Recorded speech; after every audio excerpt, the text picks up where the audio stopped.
So, Michael, you've done a great job with your smoking. You've been really working hard at that, and credit to you. And I was wondering if today we might be able to go back to another issue that your doctor mentioned on your initial referral, which was drinking. I was wondering how you might feel about having a chat with me about that today.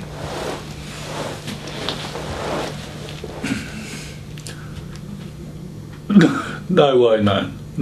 I mean, it's bad enough trying to give up the grog. It's bad enough trying to give up the smokes without having to give up the grog too.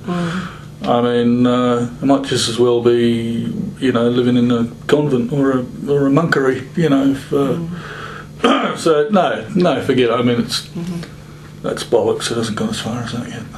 You don't feel like there's any need for any concern whatsoever about your drinking because it's really... Well, I've never missed a day on work. I've never got done for it.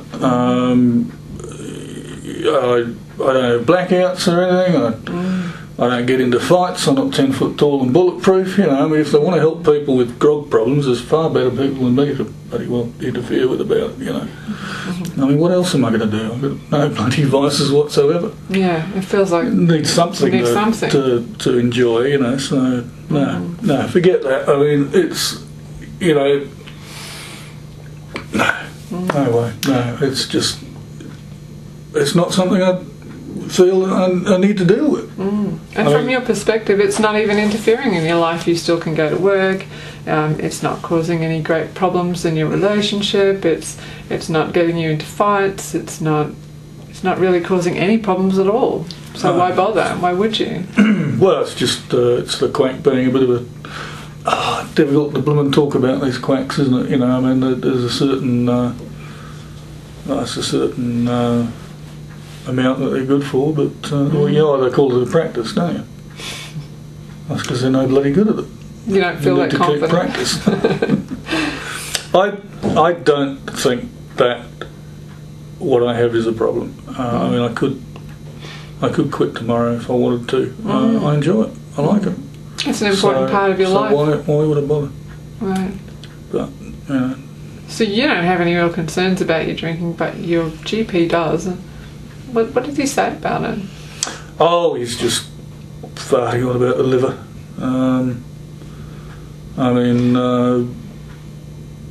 we've always had the car swallow, so I'd like to, get down a bit that way. So I don't think there's anything wrong with the liver. It's just the stock standard response, isn't it? You think he might be just making that up to give you a bit of a fright?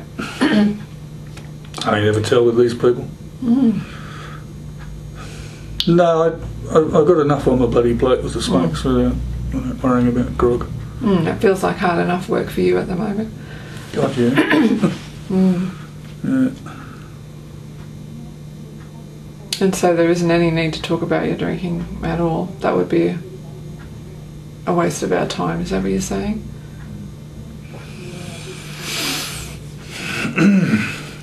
Well, I suppose you get paid by the grateful government regardless of whether it's a waste of time or not, don't you?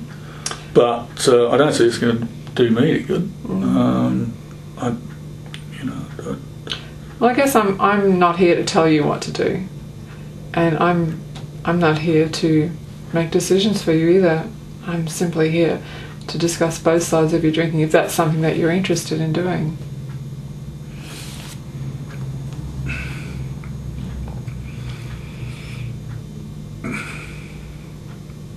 Well, what's your take on it then?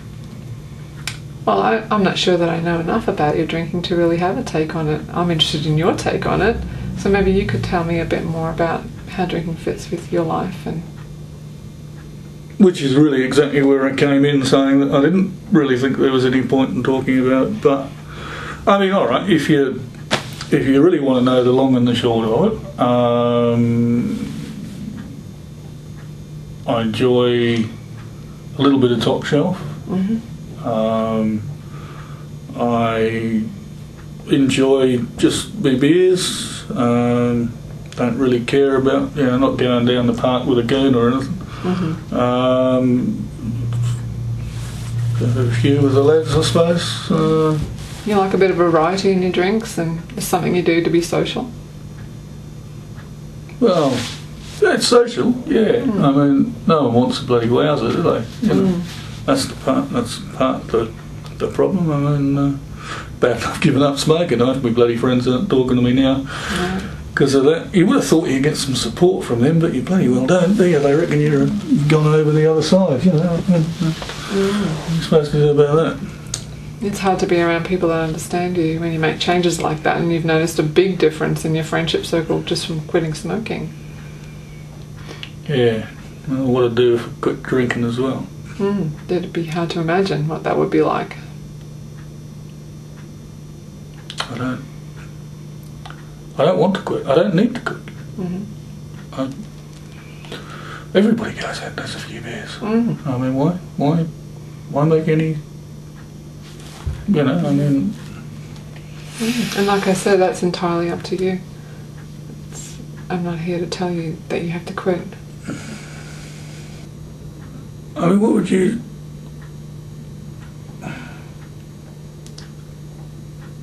I'm flummoxed. It's hard for you to make sense of it. I can't see that, even if my drinking is possibly affecting my liver a bit.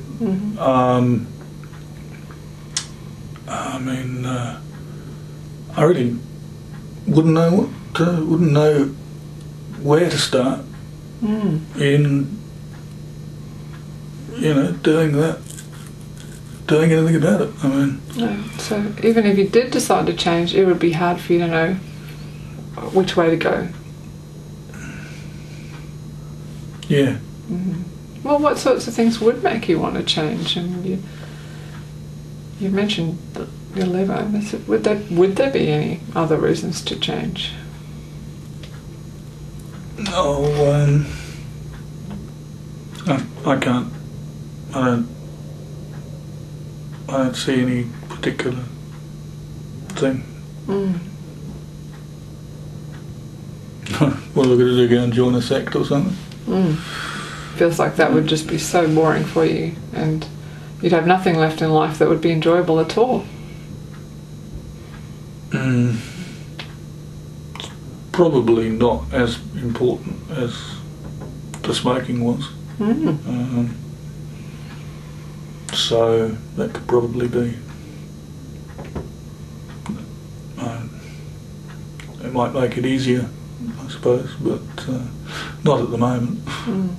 So quitting drinking is not something that you want to consider right at this point in time? No. Right. Not at the moment, no. I might look at cutting down or something, I suppose, but because I certainly do more than the 2 standard drinks, as they say, or whatever it is. What would make you want to cut down? That's got to be a something, but... What do you mean by that? What does that mean?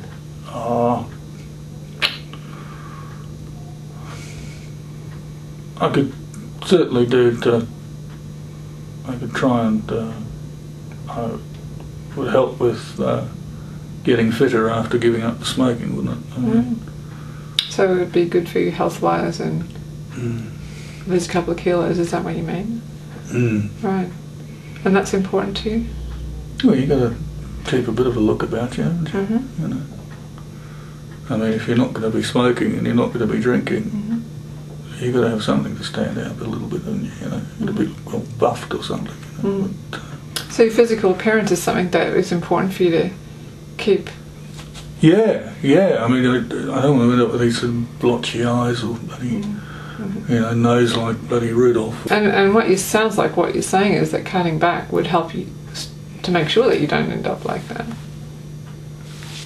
Well, I mean, just a question of not taking so much money down the pub, isn't it? So you're already thinking about some ideas about what you might do to cut back.